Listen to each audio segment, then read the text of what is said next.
Welcome back to another session with this big sheet painting, this 24 by 32 inch sheet painting that I am taking you from the very beginning, which really started in Photoshop with sources and compiling a composition, to the very end, which is going to be a full color oil painting. Now, there are two things that I want you to see today, and really there's one that's in this stage and one the overall goal. My overall goal here is to show you really what it looks like in the studio to take a painting from an idea to a completely finished painting, right? This is not a 3-hour how to paint in oils demonstration. This is what, for me, a professional painting looks like being created, right? This painting, when I'm done with it, is I'm wanting it to be the best piece I've ever created. Now, it's not that I don't want that with every demonstration painting, but when we have the time to pour into a demonstration like this one, it's just a lot closer to what actual studio work looks like. So that's one thing. And then the other thing at this stage, I really want to show you how I catch my drawing mistakes. So that's where we'll start today, catching drawing mistakes. Let me pivot to the source, which, as you can see, is upside down. A little, this now won't surprise you at all to see that the painting is also upside down. I am seeing my Art Journey members post pictures of upside down paintings, which makes me really happy because this is just a great tool to use to catch mistakes. And when I did this and just looked at the painting in the mirror and compared it to the source, I spotted a couple of things right away that I could tell were a little bit off. And I'm going to start working through those with you, of course, in real time here. First of all, I'm noticing that if we look at the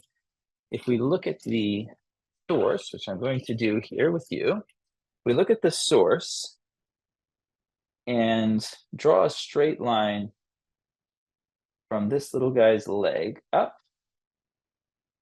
Make that line straight. See how that intersects perfectly with the fleece that's sort of around the mother's hock, a little bit higher than that, but that fleece on her leg. So what we're looking at here is an alignment, right? And this is just a way to check drawing. So I can do it this way. I can just measure over from here. I'm marking off this distance with my thumb. See that? And I'm just going to bring this down. I'm going to make sure that's perfectly in the right spot. I'm going to put a little black line there.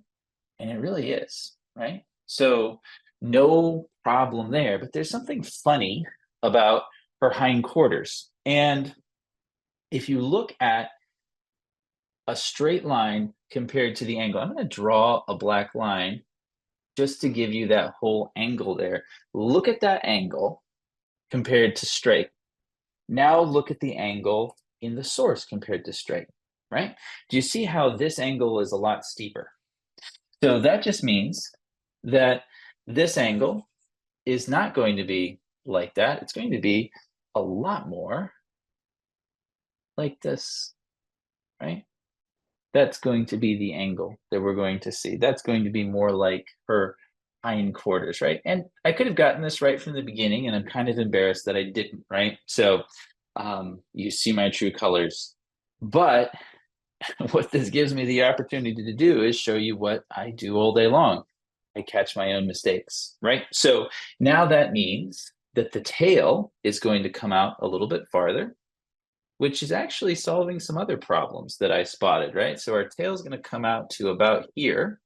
And one thing too is if we look at where the foot goes in to the top of the pelvis there, that span, that's going to be about the distance from the top of the pelvis to the sort of angle change on her tail, right? So right in there, that's the tail, that's the back.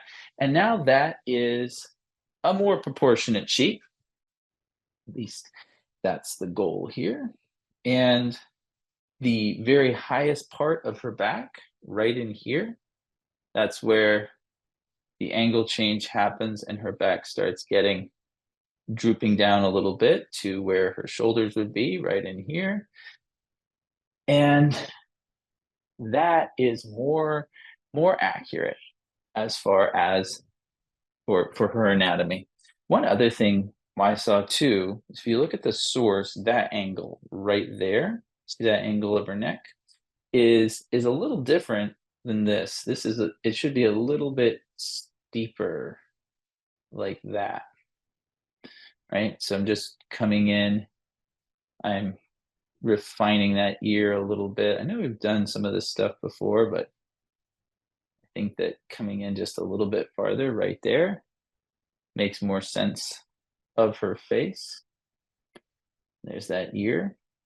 And also just want to make sure that that eye doesn't look like it's drooped too low. I'm going to draw a little black line up there, get that eye shape. Of course, I'm saying low um, because I'm thinking of this right side up. And then this was straight black paint, by the way, here, just to get those lines in. And I'm just going to move that jaw over a little bit farther as well. And just get her jaw over, and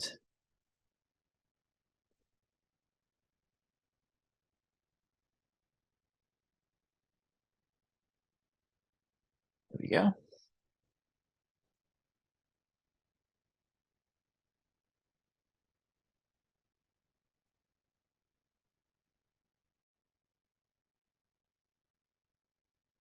Makes your head feel like it's the right scale. 1, 2, 3. It should be a little bit more than 4.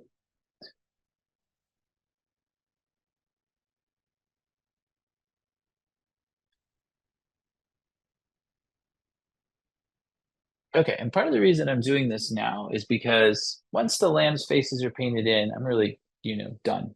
So I want to make sure that everything's landed in the right spot. This line, make sure it's arcing nicely or angled nicely down. Some of these have flattened out a little bit, and I know I've mentioned this to quite a few of you, right? And so I'm just going to make sure that I get my own lines working here. I don't want these to be level. I want them to be lines that lead us down in. And we are at this stage of the painting, we're almost ready to start the actual oil painting, right? So this is the sort of last check before the real fun begins, right? And we've worked hard to get to this point. So I just want to make sure that I have as few mistakes as possible. So those lines leading down in. Okay, so those big measurements on this sheet, they feel better to me now, right? And um,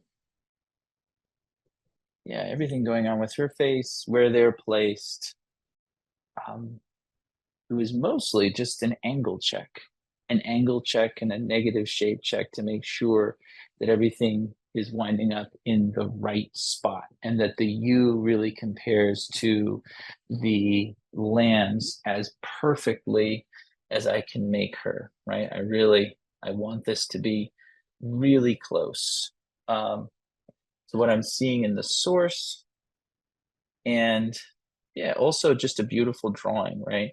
So I'm not unintentionally making any mistakes that are going to come back and haunt me. Now, I say unintentionally making any mistakes. Maybe we'll change, yeah, and we have changed some things a little bit from the actual source, and that's fine. I don't care. But as long as it looks good, as long as it looks right.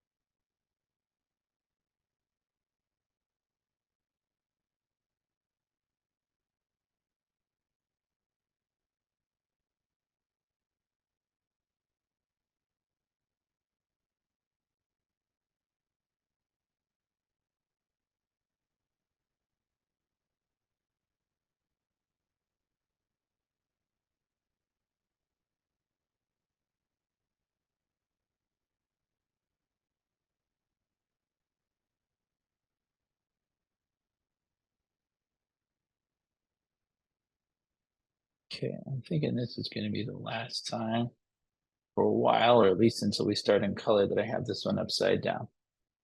So I'm pretty happy with what I'm seeing, and I am so excited to start with color, and I know you guys are too. All this preliminary work, I think of it almost like gathering momentum before you start something, right? So, um, for those of you who have really stuck it out with me and done all this preliminary work, some of you are asking the question, do I always do this much preliminary work? And it really does vary, right?